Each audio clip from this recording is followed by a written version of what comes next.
Oke, halo semuanya. Balik lagi pada mata kuliah strategi operasi. Kita dari kelompok 1, kita akan menjelaskan pada chapter 8 terkait materi product and service development and organization. Nah, jadi ini saya akan buka untuk materi the strategic importance of product and service development. Nah, jadi kalau dulu perusahaan itu cukup ngejual produk bagus. Nah, sekarang itu nggak cukup gitu aja. Harus bisa cepat, relevan, dan juga ngikutin zaman lah. Karena di era sekarang yang biasanya lambat beradaptasi itu bakal kalah duluan seperti BlackBerry gitu. Nah, materi ini kita membahas tentang semakin pentingnya produk dan juga service development dalam strategi perusahaan. Nah, perubahan teknologi yang cepat, persaingannya semakin ketat, kebutuhan konsumen yang terus berubah-ubah, sampai market yang bisa dibilang makin fragmented lah sekarang. Ini membuat perusahaan harus terus berinovasi. Nah, di gambar pertama, di framework pertama ini dijelaskan bahwa perusahaan itu harus bisa menghubungkan antara market requirement dan juga operation resources. Artinya, kemampuan operasional perusahaan untuk sebenarnya dipakai atau digunakan untuk menciptakan produk-produk atau output yang benar-benar dibutuhkan oleh pasar. Karena sekarang sedikit aja perbedaan fitur atau service itu bisa jadi alasan konsumen bisa pindah ke kompetitor. Nah, selanjutnya materi ini juga bahas terkait tingkat perubahan atau juga produk dan jasa gitu. Jadi di sini ada yang sifatnya modification, extension, development hingga pioneer. Semakin besar perubahan produknya, biasanya proses operasional juga ikut berubah. Contohnya misalkan kayak layanan perbankan gitu. Perubahan kecil mungkin cuma kayak perbaikan sistem administrasinya, tapi kalau misalkan sudah pioneer, itu bisa menciptakan layanan-layanan di digital yang baru yang bisa dibilang benar-benar mengubah cara konsumen untuk menggunakan bank. Nah, lalu ada poin penting juga di sini bahwa product change dan proses change itu harus dipikirkan bersamaan gitu. Karena ketika perusahaan itu bisa menciptakan produk yang baru, proses kerja di belakangnya itu juga harus menyesuaikan.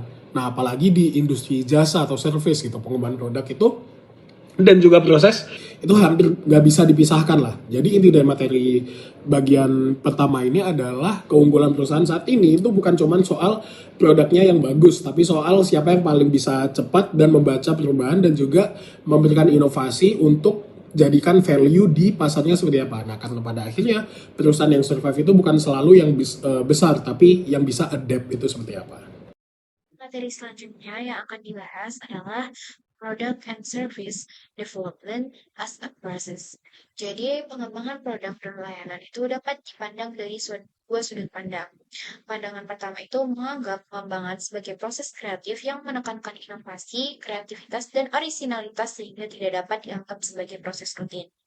Nah, pandangan kedua menyatakan bahwa hasil yang baik itu bergantung pada proses yang baik, sehingga pengembangan produk dan layanan perlu dikelola seperti proses operasi lainnya dengan memperhatikan kualitas, kecepatan, ketepatan, fleksibilitas, dan juga biaya. Dalam strategi operasi, pengembangan produk dan layanan itu dipandang sebagai aktivitas penting yang mempengaruhi daya saing perusahaan. Agar desain produk dan layanan itu dapat dihasilkan secara efektif, perusahaan itu harus mengelola kapasitas pengembangan, hubungan dengan pihak eksternal, teknologi desain seperti CAD dan simulasi, serta organisasi sumber daya. Nah, proses pengembangan sendiri umumnya itu melalui beberapa tahapan. Tahapan yang pertama itu adalah konsep generation. Ini menghasilkan ide dari pelanggan, pesaing, staf internal maupun R&D. Lalu yang kedua adalah konsep screening. Ini adalah tahap menyaring ide berdasarkan pasar, kemampuan operasi, dan juga kelayakan finansial. Tahap yang ketiga adalah preliminary design. Jadi ini menentukan detail awal produk atau layanan. Dan proses yang keempat itu adalah design evaluation and improvement. Ini mengevaluasi dan memperbaiki desain agar lebih bernilai dan efisien. Dan yang kelima adalah prototyping and final design. Ini membuat prototype untuk mengurangi risiko sebelum peluncuran, dan yang terakhir adalah developing the operation process. Ini adalah mengembangkan proses operasi yang akan menghasilkan produk atau layanan tersebut. Nah, proses pengembangan sendiri sering digambarkan sebagai funnel atau corong. Pada awal proses terdapat banyak ide dan alternatif desain, lalu secara bertahap disaring hingga tersisa satu desain terbaik. Dan semakin jauh proses berjalan, akan semakin kecil ketidakpastian, tetapi semakin sulit dan mahal untuk melakukan perubahan desain. Nah, pengembangan produk dan layanan itu juga dapat dilakukan dengan cara yang pertama sequential development atau berurutan, yaitu satu tahap selesai sebelum tahap berikutnya dimulai, atau simultaneous atau concurrent development. yaitu beberapa tahap itu berjalan bersamaan untuk mempercepat proses pengembangan. Pendekatan simultan dinilai lebih cepat dan efisien, tetapi membutuhkan komunikasi yang sangat baik antar bagian agar proses tetap terkoordinasi. Berdasarkan artikelnya, The Effect of Lean Method dan juga Tools on the Environmental Performance of Manufacturing Organization kayak Garzares and Team, perusahaan saat ini itu tidak cukup hanya unggul dalam efisiensi produksi, tapi juga harus mampu menunjukkan kapabilitas keberlanjutan lingkungan. Artikel Lean itu juga menjelaskan bahwa perusahaan manufaktur yang menerapkan metode Lean seperti just in time, total productive, maintenance, kaizen, dan juga value stream mapping mampu meningkatkan performa operasional sekaligus memperkuat posisi mereka di pasar. Hal ini itu penting karena konsumen modern semakin mempertimbangkan faktor ramah lingkungan dalam memilih produk maupun mitra bisnis. Salah satu kapabilitas utama yang dibahas adalah kemampuan perusahaan mengurangi pemborosan. Dan tidak hanya mengurangi biaya produksi, tetapi juga menekan penggunaan material, konsumsi energi, limbah produksi, dan juga emisi polutan. Dengan kata lain, perusahaan itu menjadi lebih efisien sekaligus lebih berkelanjutan. Penelitian ini tuh juga menemukan bahwa metode TPM dan JIT memiliki pengaruh paling kuat terhadap peningkatan performa peningkatan di lingkungan perusahaan.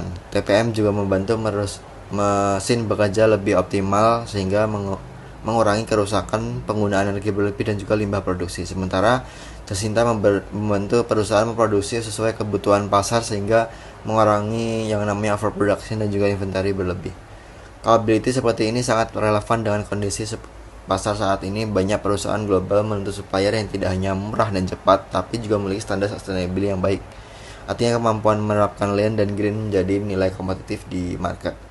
Selain itu, artikel ini juga menekankan bahwa perusahaan yang memiliki budaya continuous improvement ataupun kaizen itu cenderung lebih siap menghadapi perubahan pasar dan tekanan regulasi lingkungan. Capability adaptasi ini menjadi faktor penting di era industri modern yang sangat dinamis. Yang kesimpulannya, capability di market saat ini itu tidak hanya soal kapabilitas ataupun kapasitas produksi ataupun kualitas produk, tetapi juga kemampuan perusahaan untuk menjalankan operasi yang efisien, fleksibel, berkelanjutan, dan juga tetap sustain. Lean manufacturing memberikan fondasi kuat untuk mencapai hal tersebut, sekaligus meningkatkan daya saing perusahaan di pasar global. Baik, selanjutnya di sini saya akan menjelaskan tentang an operation research perspective on product and service development, atau kita bisa kenal dengan perspektif sumber daya operasi dalam membangun pengembangan produk dan jasa. Nah, perspektif ini itu menekan bahwa keberhasilan pengembangan produk dan jasa itu tidak hanya bergantung pada kebutuhan pasar, tetapi juga pada kemampuan internal perusahaan sendiri. Artinya perusahaan harus melihat apakah mereka memiliki sumber daya operasi yang memadai seperti teknologi, kapasitas produk, keterampilan karyawan, proses kerja, dan struktur organisasi yang mendukung inovasi produk atau jasa baru. Nah, di konsep ini tuh operasi bukan cuman sekedar bagian pelaksana, tetapi juga menjadi sumber keunggulan kompetitif perusahaan. Jika perusahaan memiliki kemampuan operasi yang kuat, maka perusahaan sendiri itu dapat menciptakan produk atau layanan yang sulit ditiru oleh pesaing lainnya. Nah, di buku yang kita pelajari ini, dia menjelaskan adanya vicious cycle of under-resourcing development capacity, yaitu kondisi ketika perusahaan itu kekurangan sumber daya untuk pengembangan produk. Akibatnya itu proses pengembangan itu menjadi melambat, kualitasnya menjadi menurun, biaya meningkat, dan tim itu kerjanya menjadi kewalahan. Oleh karena itu, perusahaan itu perlu untuk mengelola kapasitas pengembangan dengan baik agar inovasi itu tetap berjalan secara efektif dan efisien. Selain kapasitas, struktur organisasi itu juga sangat penting dalam pengembangan produk dan jasa. Koordinasi antar bagian seperti operasi, pemasaran, desain, dan engineering itu harus berjalan dengan baik agar proses pengembangannya itu lebih cepat, terarah, dan sesuai tujuan perusahaan.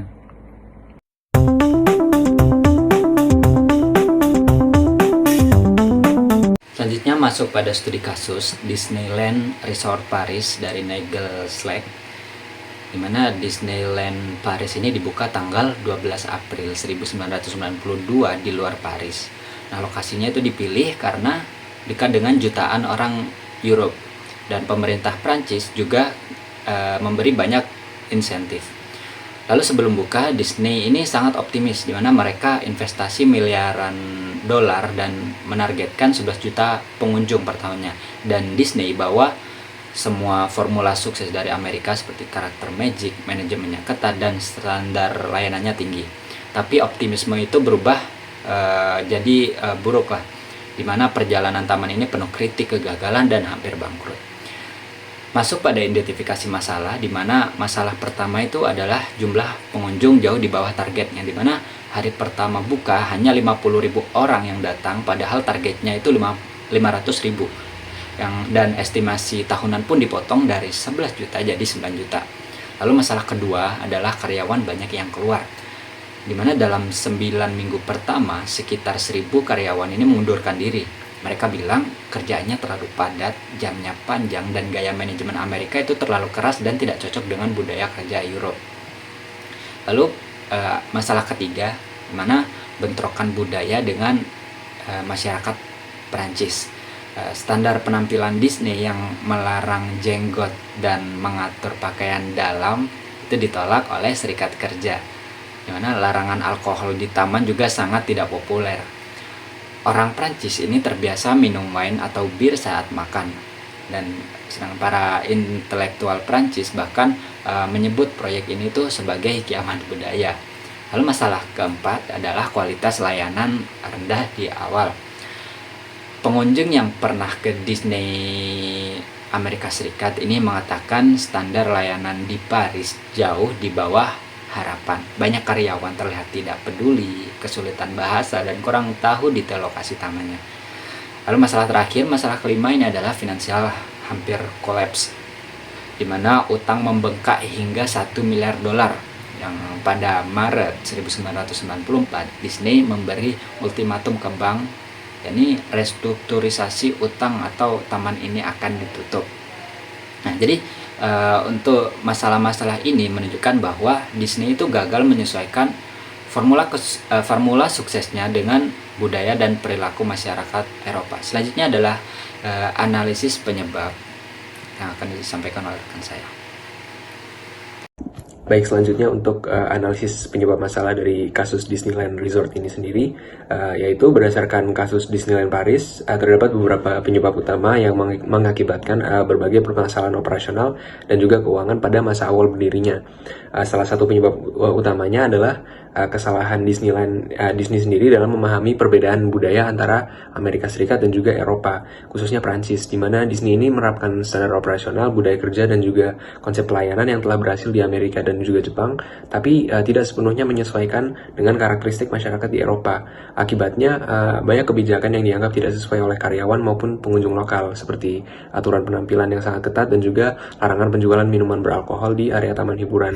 Selain itu, perusahaan Disney ini terlalu optimis dalam memperkirakan jumlah pengunjung mereka, di mana Disney memperkirakan bahwa jutaan wisatawan Eropa ini akan datang ke taman hiburan tersebut setiap tahun. Namun kenyataannya, jumlah pengunjung pada masa awal operasi jauh lebih rendah dari yang diprediksi. Kesalahan forecasting ini menyebabkan pendapatan yang diperoleh tidak mampu menutupi biaya investasi dan juga operasional yang sangat besar. Dan dari sisi operasional, Disney juga kurang memperhitungkan kebiasaan konsumen Eropa. Misalnya, masyarakat Eropa ini cenderung makan pada waktu-waktu tertentu secara bersamaan, berbeda dengan konsumen di Amerika yang lebih sering makan secara fleksibel sepanjang hari. Dan juga perbedaan pola konsumsi ini menyebabkan lonjakan permintaan pada restoran dan juga fasilitas makanan pada jam-jam tersebut. Selain itu, terdapat perbedaan perilaku pengunjung dari berbagai negara Eropa, termasuk dalam hal antrean dan juga penggunaan fasilitas publik, yang membuat pengelolaan operasional mereka menjadi lebih kompleks. Dan yang terakhir, ada kombinasi antara pendapatan yang tidak sesuai harapan dan juga tingginya kewajiban pembayaran utang yang menyebabkan Disneyland Paris ini mengalami kesulitan keuangan yang serius hingga hampir mengalami kebangkrutan pada tahun 1994. Pada bagian evaluasi tindakan, Disneyland Resort dinilai berhasil menerapkan strategi pengembangan layanan yang berfokus pada pengalaman pelanggan atau customer experience. Disneyland tidak hanya menawarkan wahana permainan, tetapi juga menciptakan pengalaman layanan yang konsisten, nyaman, dan menarik bagi pengunjung. Hal ini dilakukan melalui standar pelayanan yang tinggi, pelatihan karyawan, penggunaan teknologi, serta pengembangan layanan secara terus-menerus. Selain itu, Disneyland juga melakukan inovasi layanan untuk meningkatkan kepuasan pelanggan seperti sistem antrian yang lebih teratur, aplikasi digital, serta pengelolaan operasional yang terintegrasi. Tindakan tersebut membantu perusahaan meningkatkan efisiensi operasional sekaligus menjaga kualitas pelayanan. Dari sisi strategi operasi, tindakan yang dilakukan Disneyland dapat dikatakan efektif karena mampu menciptakan keunggulan kompetitif melalui kualitas layanan dan pengalaman pelanggan yang sulit ditiru oleh pesaing. Kesimpulannya, keberhasilan Disneyland Resort menunjukkan bahwa pengembangan produk dan layanan tidak hanya bergantung pada fasilitas fisik, tapi juga pada bagian perusahaan mengelola operasi, teknologi, dan sumber daya manusia untuk menciptakan pengalaman pelanggan yang berkualitas dan berkelanjutan.